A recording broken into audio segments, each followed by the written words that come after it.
orang dulu juga sudah berpikir kabur aja lah gitu dari negara yang sudah tidak memberi harapan ini gitu.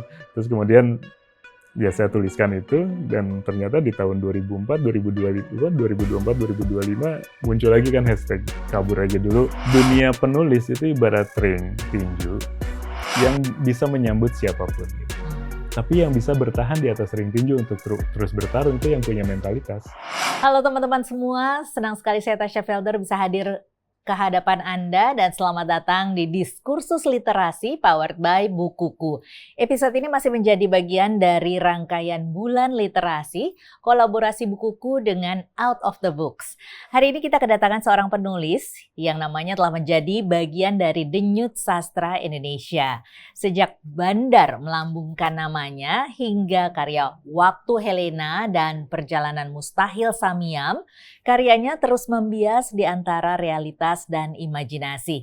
Kini ia hadir dengan sebuah album cerita yang mengajak kita pulang ke tempat yang mungkin pernah kita tinggalkan, suburbia. Ruang di antara kota dan desa, di antara harapan dan kenyataan. Disinilah orang-orang biasa menyimpan luka, tawa, keluarga, kesunyian, dan segala yang tidak pernah kita sebutkan dalam kehidupan sehari-hari. Baiklah, sebelum kita mulai, jangan lupa teman-teman subscribe channel Diskursus Network dan juga follow sosmednya Diskursus Network @diskursusnetwork dan bukuku.story. Baiklah teman-teman, saat ini saya sudah bersama dengan penulisnya Mas Zaki Yamani. Selamat siang. Selamat siang. Mas Zaki. Oke, langsung saja nih, selamat datang di Diskursus Literasi. Terima kasih sudah hadir di sini. Mas Zaki, sebenarnya apa sih titik awal Anda menulis balada suburbia ini?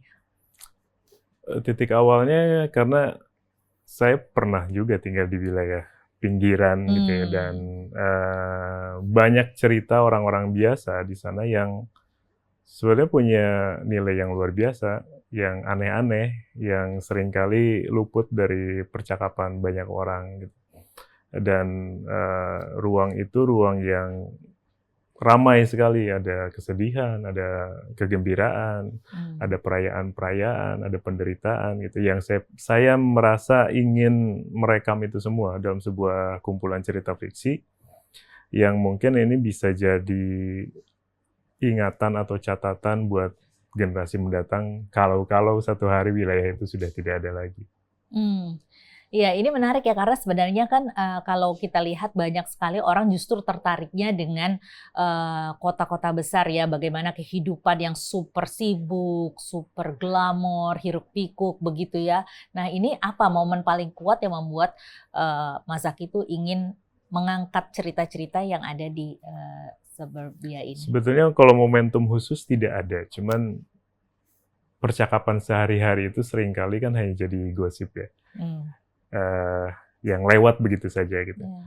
Yang saya merasa ini sayang kalau dilewatkan begitu saja. Saya ingin merekamnya agar mungkin banyak orang di luar sana yang tidak tahu kehidupan di wilayah itu, yang antara kota dan desa gitu disebut kota. Enggak, desa juga bukan gitu, karena wilayahnya sudah wilayah benturan gitu. Dan di wilayah benturan itu banyak cerita-cerita yang juga banyak benturannya gitu. Nah, dari apa yang saya rekam sehari-hari, observasi, wawancara, ngobrol gitu dengan mereka, saya ingin menghadirkan kisah-kisah yang seringkali luput dari pembicaraan orang-orang kota. Misalnya, apa sih yang dipikirkan oleh seorang ART gitu, asisten rumah tangga gitu ya misalnya. Saya merekamnya dengan melihat dari sudut pandang kebutuhan dia akan TV. Misalnya gitu ya. TV di situ saya simpan bukan sekadar benda, tapi bagaimana itu jadi pengusir kesepian. Jadi saya mencoba mencari layer pemaknaan dari interaksi orang-orang suburbia dengan entah itu orang atau dengan benda atau dengan suasana gitu misalnya. Dan misalnya pinjol dan judol gitu. Bagaimana ya orang kalau membicarakan kan di kota ya sekarang ya sudah orang terlilit pinjol ya sudah gitu terlilit pinjol saja. Tapi saya mencoba mengupas layer-layernya apa sih maknanya itu bagi seorang pasangan yang secara ekonomi sulit gitu, terus kemudian dampak dari hutang dan juga kecanduan judi itu efeknya seperti apa bagi hubungan mereka berdua atau hubungan mereka secara sosial gitu. Saya coba kupas layer-layer itu.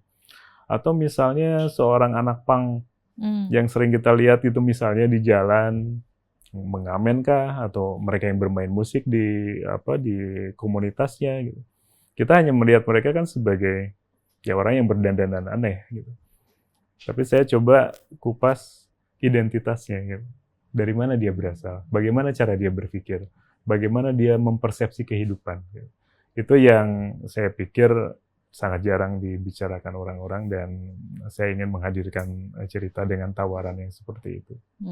Iya, karena menarik ya. Memang kalau dilihat, mungkin kalau teman-teman nanti membaca buku ini, Mas Zaky ini menghadirkan seperti kerinduan ataupun kesepian tadi ini bukan dengan air mata seperti yang mungkin kebanyakan buku ceritakan atau mungkin yang diangkat di film-film, tetapi dari hal-hal seperti itu, detail-detail seperti itu gitu ya. Nah, kalau dari kegelisahan Mas Zaky sendiri, apa yang mendorong lahirnya buku ini? Wah, kegelisahannya banyak. Jadi saya kan memang orang yang sangat gelisah ya, yang selalu mempertanyakan kenapa sih ini ada, kenapa mereka begini, kenapa mereka bersikap seperti itu gitu. Nah, kegelisahan itu tuh hampir setiap hari menghantui saya dan itu yang membuat saya merasa harus menjawab kegelisahan itu dengan bertanya, dengan bergaul literally dengan banyak kalangan, berbicara dengan mereka, mencoba menggali pikiran mereka gitu sehingga ya sedikit demi sedikit saya tahu atau mendapatkan jawaban dari pertanyaan-pertanyaan yang muncul dari kegelisahan diri saya. Gitu. Apa itu? Salah satunya misalnya kegelisahan mengenai apa dan kemudian akhirnya terjawab. Misalnya tentang ada satu cerita di buku ini judulnya Maggie Death. Dia seorang punk. Judulnya? Maggie Death. Dia seorang anak punk perempuan. Yang dia dianggap pemberontak hanya karena pipis sembarangan. Buat laki-laki pipis di bawah pohon atau di tembok itu kan sesuatu yang ya sudah gitu kan. Tapi ketika perempuan melakukan itu orang langsung wah gitu. Ini bisa jadi simbol pemberontakan gitu. Itu dari pengalaman saya nongkrong di jalanan di awal tahun 2000-an lah gitu. Bagaimana melihat persepsi perempuan dan laki-laki dan interaksi keduanya itu bisa jadi sangat berbeda gitu.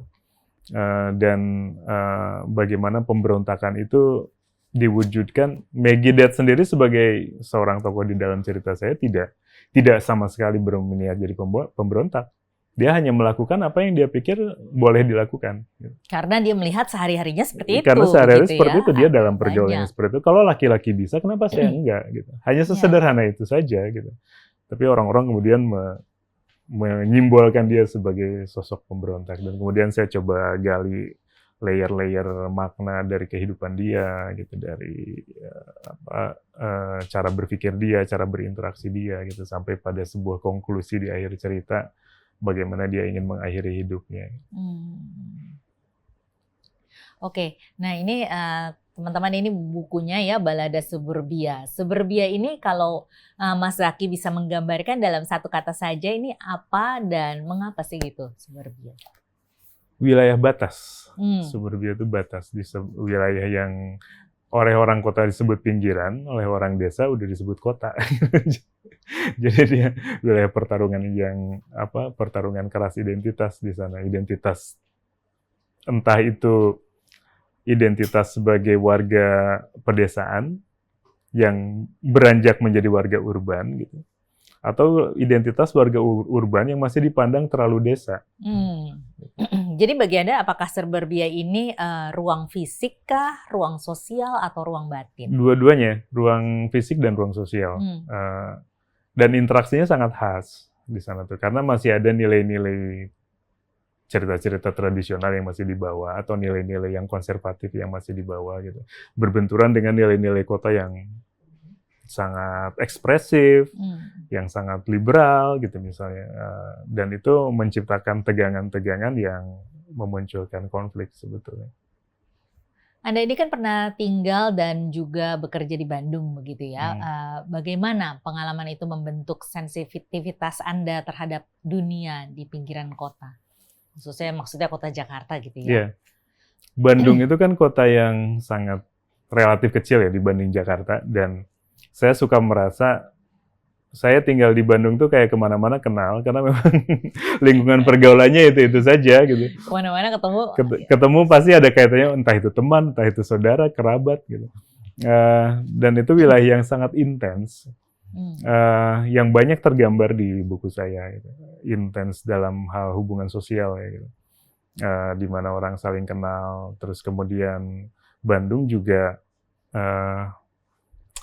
wilayah yang masih ada nilai-nilai desanya gitu, keakrabannya gitu.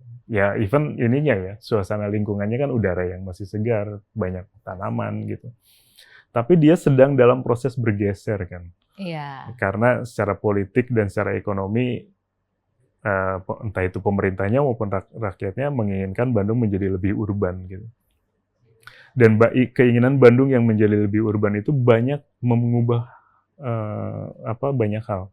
Misalnya tempat nongkrong saya dulu di jalan itu tuh sekarang sudah nggak ada sama sekali jejaknya. Padahal dulu di situ anak punk, anak-anak metal, anak-anak jalanan ngumpul, berbagi banyak hal, berbagi cerita segala macam, berbagi aktivitas gitu.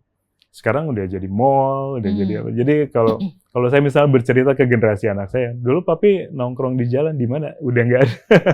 Bagaimana udah nggak ada hal buktinya. Itu berpengaruh gitu atau mempengaruhi? Banyak akhirnya yang hilang ingatan sejarahnya ya gitu. Karena spot-spot atau lokasi-lokasi yang dulu pernah punya makna bagi orang-orang, sekarang sudah tidak bisa dimaknai lagi karena fungsinya sudah berubah. Orang-orang sudah tidak dimungkinkan lagi nongkrong di situ. Dan karena tidak banyak yang mau menuliskan seperti saya, cerita itu juga hilang. Dan akhirnya banyak yang melihat ya Bandung as is aja gitu, seperti yang sekarang ada. Padahal dulu potretnya sangat berbeda sekali. Jadi apakah alasan ini merupakan salah satu alasan untuk Mas Zaky ingin membawa kisah-kisah itu ya, ke panggung sastra? Ada upaya ke arah sana gitu untuk merekam cerita. Pernah loh ada kejadian kayak gini gitu, walaupun dalam bentuk fiksi ya ceritanya gitu. Oke. Nah, ini ada cerita atau tokoh yang, apakah ada cerita atau tokoh yang masih menghantui Anda hingga saat ini?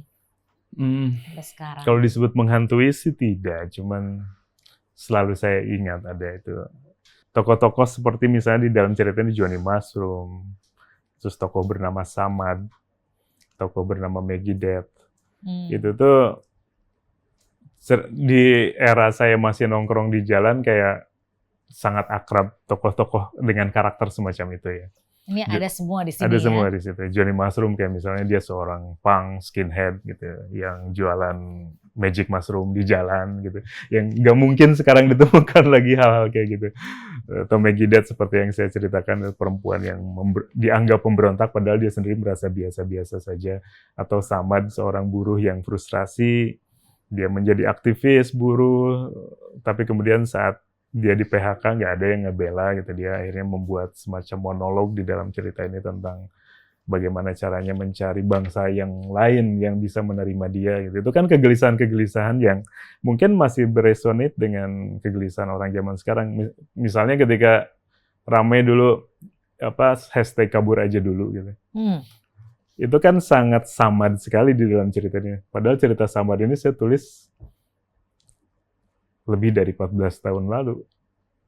Orang dulu juga sudah berpikir kabur aja lah gitu dari negara yang sudah tidak memberi harapan ini gitu. Terus kemudian ya saya tuliskan itu, dan ternyata di tahun 2024, 2025 muncul lagi kan hashtag kabur aja dulu. Tapi itu kan lebih digulirkan oleh kelas menengah ya gitu. Kabur aja dulu tuh ya misalnya mengakses sekolah atau mengakses pekerjaan di luar negeri gitu.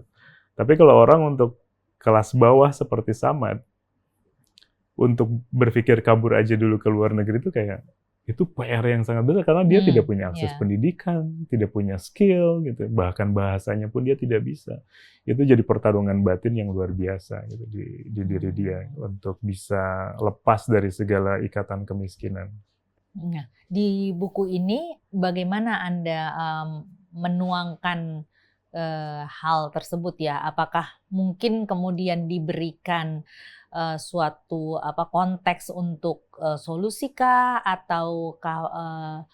ataukah hanya Anda tuliskan secara seadanya, apa adanya gitu? Saya mungkin lebih kayak pendekatan fotografer kali ya, memotret momen cekrek gitu.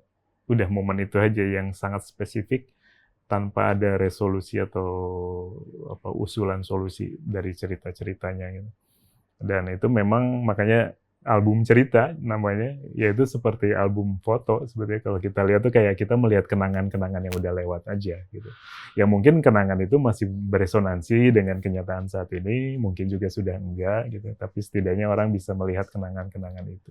Kalau untuk Mushroom itu ditulis kembali di buku ini? Ya, ditulis kembali karena di versi awalnya masih terlalu sederhana. Dari sudut pandang saya saat ini ya, itu kan 14 tahun, 15 tahun lalu saya tulis. Ketika saya baca ulang, masih terlalu dangkal, jadi saya coba berikan lapisan-lapisan baru di dalam ceritanya. Oke, nah itu lapisan-lapisan baru itu yang sebenarnya cukup sulit mungkin ya untuk diangkat atau disajikan, karena sebenarnya ini kan cerita-cerita yang Anda tampilkan kan sebenarnya mungkin kisah-kisah manusia biasa gitu. Nah, bagaimana bisa menjadikan yang biasa ini supaya tetap menarik? Upayanya yang pertama tuh harus mencari sudut pandang yang tidak biasa sih gitu. Orang kayak melihat, misalnya ada satu cerita di sini, seorang lelaki yang mengangkat ikan gabus jadi anaknya. Itu kan tidak biasa ya. Orang biasanya mengadopsi entah manusia atau paling orang menyebut mengadopsi itu anjing, kucing gitu kan, kelinci gitu. Tapi bagaimana ikan gabus gitu misalnya. Saya mencoba mengungkap pemaknaan gitu bahwa ikatan seseorang dengan makhluk apapun itu bukan dilihat dari jenis makhluknya, tapi bagaimana rasa itu bisa saling terpaut gitu. Dan kebetulan saja orang yang saya ceritakan ini terpautnya dengan seekor ikan gabus gitu. Nah, disitulah saya mengembangkan cerita bagaimana hubungan ayah dan anak ini gitu. Ayahnya seorang lelaki, anaknya seekor ikan gabus gitu. Terjalin, dan kemudian satu hari si ikan gabus ini digoreng oleh orang lain. Bagaimana perannya? Nah, itu saya gali perasaan si ayah ini kan, sampai dia ditangkap terus disidangkan di pengadilan dan ditertawakan banyak orang. Ketika misalnya orang-orang menuding bahwa dia pembunuh gitu. Karena dia membunuh si orang yang menggoreng ikan gabusnya gitu. Ada pertanyaan di situ yang saya tampilkan. Dialog dia dengan hakim. Bagaimana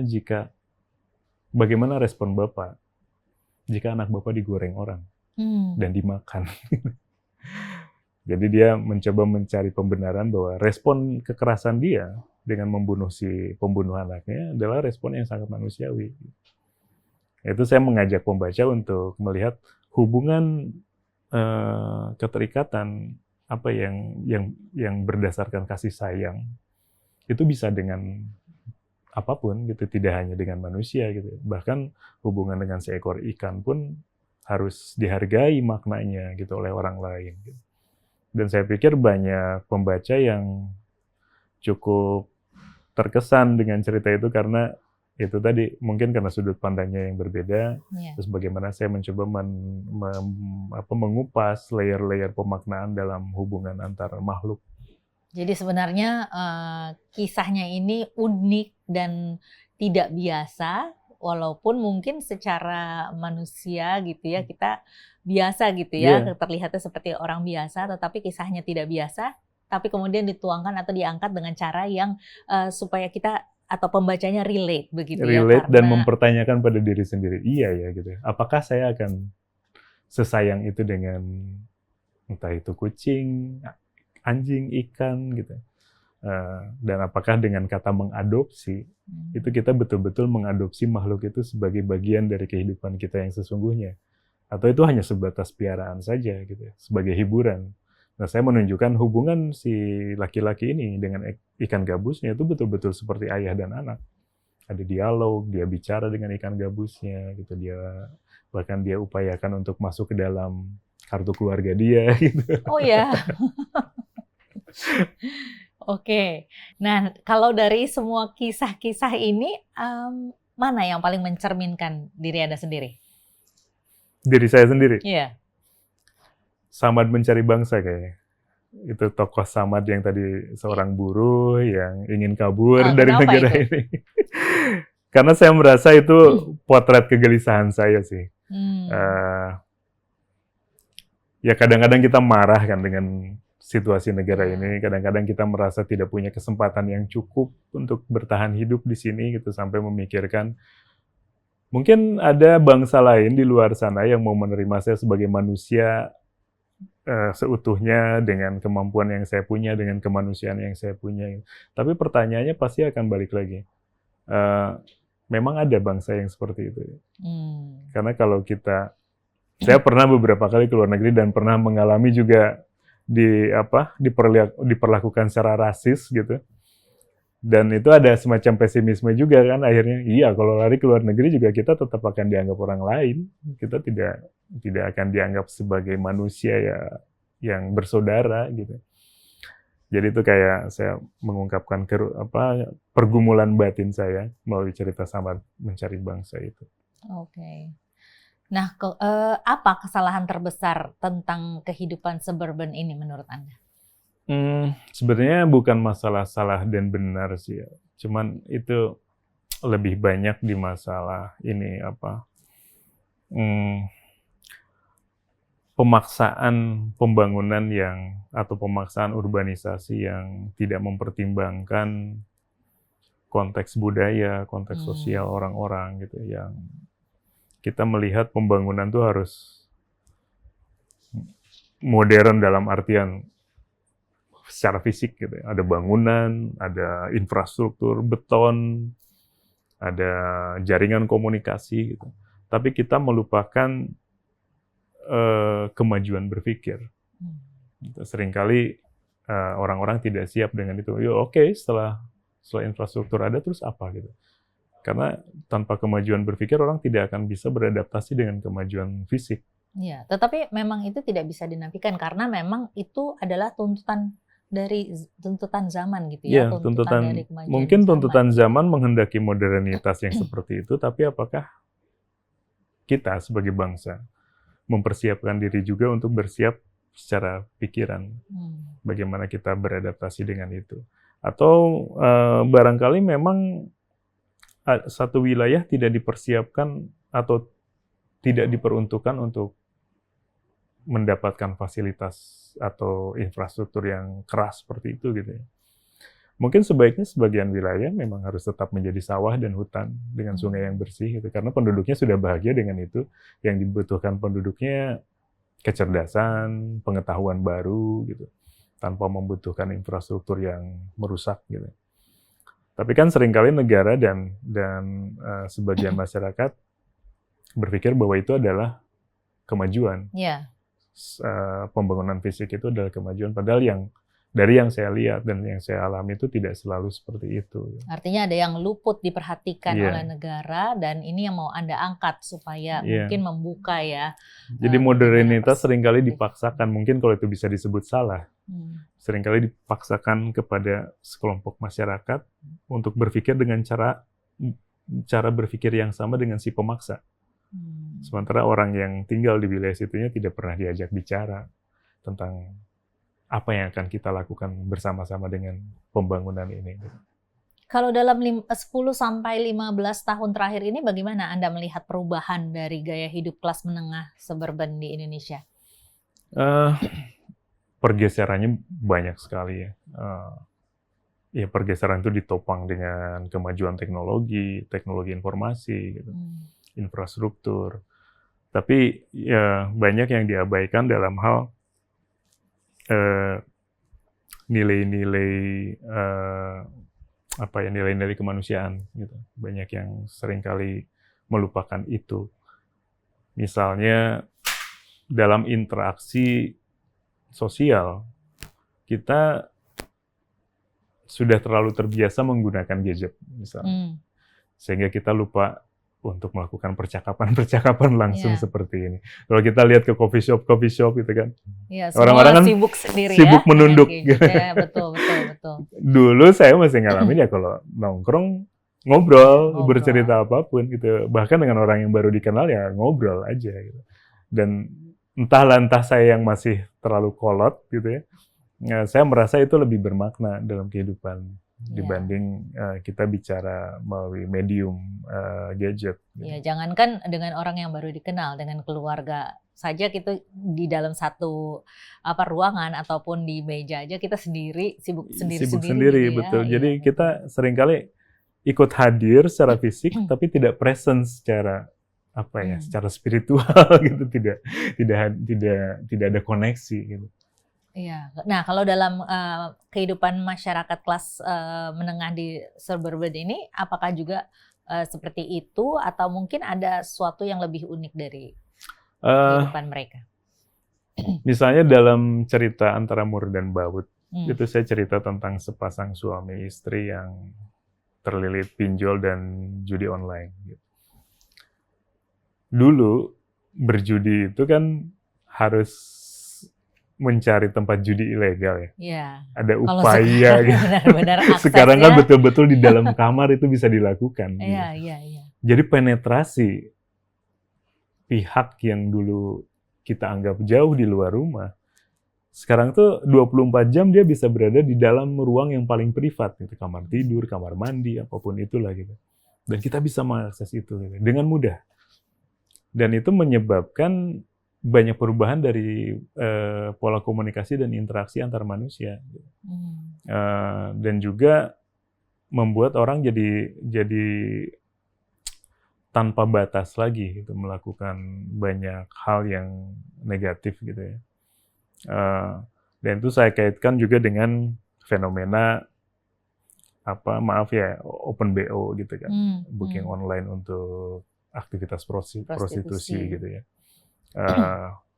Karena memang pernah saya mendengar kejadian sama tuh, dapat cerita suaminya terlilit pinjol, terlilit judol dulu, terus kemudian untuk menutupi hutang judi online-nya dia pinjol, terus kemudian dia memeras istrinya. Nah istrinya karena sudah terdesak akhirnya melalui fasilitas teknologi bisa open BO. Jadi itu tiga hal yang saat ini mungkin orang-orang di urban kelas menengah tidak melihat itu secara nyata gitu.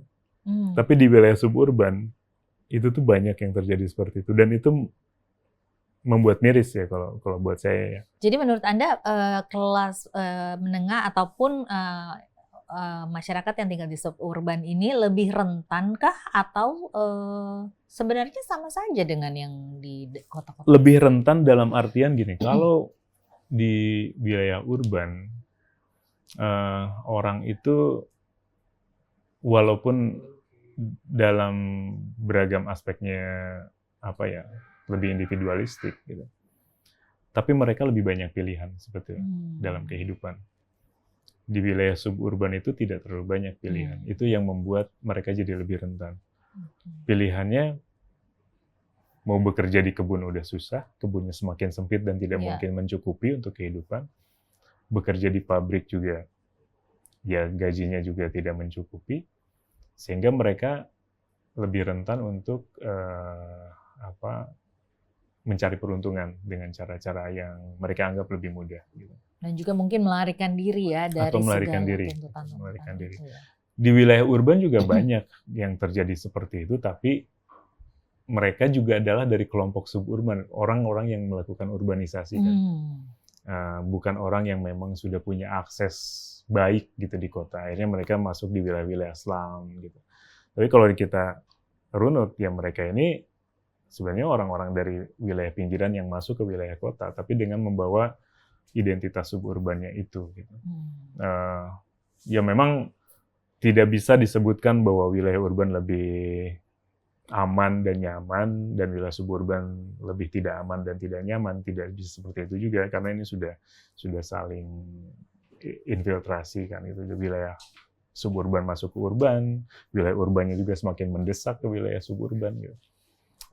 Begitu. Jadi tapi ya yang ingin saya ceritakan di buku ini tuh lebih banyak ke mentalitas yang belum siap dengan modernitas yang dipaksakan. Ya mungkin ini yang seperti yang tadi Anda katakan juga adalah kesenjangan dari luputnya negara untuk memperhatikan hal tersebut gitu ya, antara masuknya teknologi dan juga kemajuan zaman dengan bagaimana mereka siap untuk bisa menerima itu. Dan bahkan kan tidak ada upaya kelihatannya dari negara untuk membuat wilayah slum di kota atau suburban di pinggiran kota untuk menjadi wilayah yang lebih ramah, yang lebih sehat, yang lebih baik. Gitu. Ya mereka kayak menerima itu sebagai sebuah konsekuensi dari pembangunan yang tidak perlu diapa-apakan. Gitu. Ya. Ini saya masuk sedikit ke ranah pribadi mungkin ya. Anda ini kan pernah mengalami masa depresi sampai sulit katanya gitu ya, membedakan antara realitas dengan mimpi. Nah, apakah ini mempengaruhi cara Anda melihat hidup dan cara Anda menulis juga? Sangat mempengaruhi sebetulnya, karena cerita-cerita saya tuh dark. Kalaupun ada humornya, dark humor.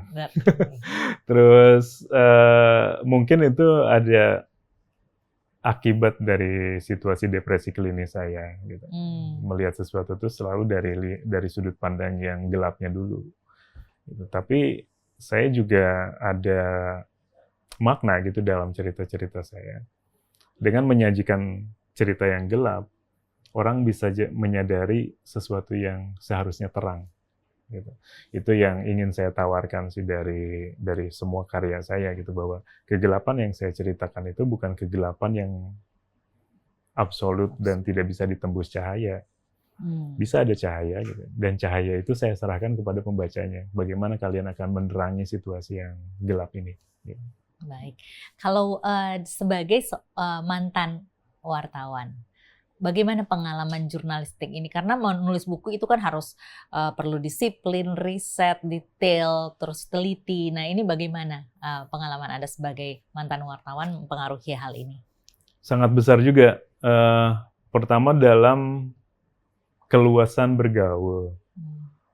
Ya dulu sebagai wartawan kan harus bisa bicara dengan siapapun kan, dari tukang beca sampai presiden kita harus siap tuh untuk bicara gitu.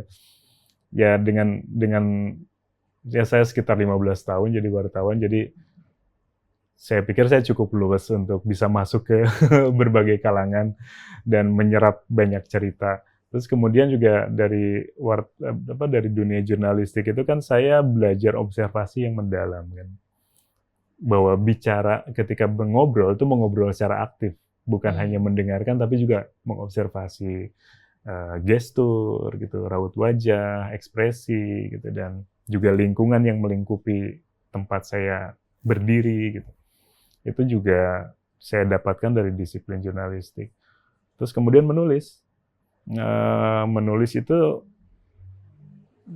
apalagi saya dulu wartawan media cetak ya. Menulis kan harus setiap hari. Minimal waktu itu 2-3 berita sehari gitu.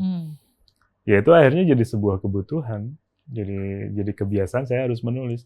Akhirnya ketika saya berhenti jadi jurnalis, saya tetap menjaga ritme menulis itu. Saya rata-rata setiap hari antara 3-4 jam menulis, entah itu pagi atau malam gitu. Nah ini tapi yang menarik nih ya, Mas Zaki, ini kan sebenarnya sebagai seorang wartawan itu menulis itu adalah fakta-fakta begitu ya, sementara gaya Anda ini sering disebut puitis gitu, tetapi tetap realistis. Nah ini asalnya dari mana? Dari inilah, Jadi dulu ketika sebelum saya mengawali karir jadi wartawan, saya bercita-cita jadi penulis, jadi novelis dulu. Itu cita-cita yang selalu saya simpan gitu, walaupun saya sudah bekerja jadi wartawan. Nah itu saling memberikan komplimen tuh. Di saat yang sama saya belajar jurnalistik, saya juga belajar menulis sastra. Waktu itu saya menggunakan latihan menulis fiksi, menulis sastra yang lebih lentur gitu ke dalam tulisan jurnalistik untuk melenturkan, kan berita kan selalu keras gitu ya. Nah saya ingin berita yang saya tulis itu lebih lentur gitu. Nah itu saya dapatkan dari disiplin sastra. Nah dari disiplin jurnalistik seperti yang tadi saya ceritakan dengan observasi yang kuat dan lain-lain, itu masuk ke dalam untuk memperkaya wilayah sastra saya gitu. Nah, kemudian di dalam proses karir saya sebagai sastrawan, saya merasa dari pengalaman jurnalistik saya, dari pengalaman lapangan saya, banyak cerita yang saya pikir menarik, tapi itu tidak mungkin jadi berita. Entah karena susah dikonfirmasi, entah karena datanya kurang, gitu ya. Tapi kita yakin itu benar terjadi, gitu kan. Yang ya sudah, masukkan aja itu jadi cerita fiksi, gitu. Dan saya jadi lebih leluasa, karena di dalam cerita fiksi itu kan yang paling penting bukan fakta, tapi kebenarannya, kebenaran yang fundamentalnya yang paling penting. Oke. Nah, kalau Anda sendiri membaca keterhubungan antara keresahan individu dan struktur sosial di pinggiran kota ini seperti apa? Seperti apa ya? Ya itu lebih mentalitas orang bertarung sih. Orang benar literally dalam survival mode setiap saat, bertahan hidup dengan cara apapun. Dan mentalitas bertarung itu saya bisa merasakannya betul karena juga pernah dan mungkin masih dalam situasi seperti itu gitu. Bertahan hidup di kota besar gitu dengan berbagai cara saja gitu, dan mentalitas bertarung itu saya pikir tergambar di dalam cerita-cerita saya, termasuk di dalam buku ini, bagaimana setiap orang tuh digambarkan sebagai orang yang sedang bertarung dengan kehidupan.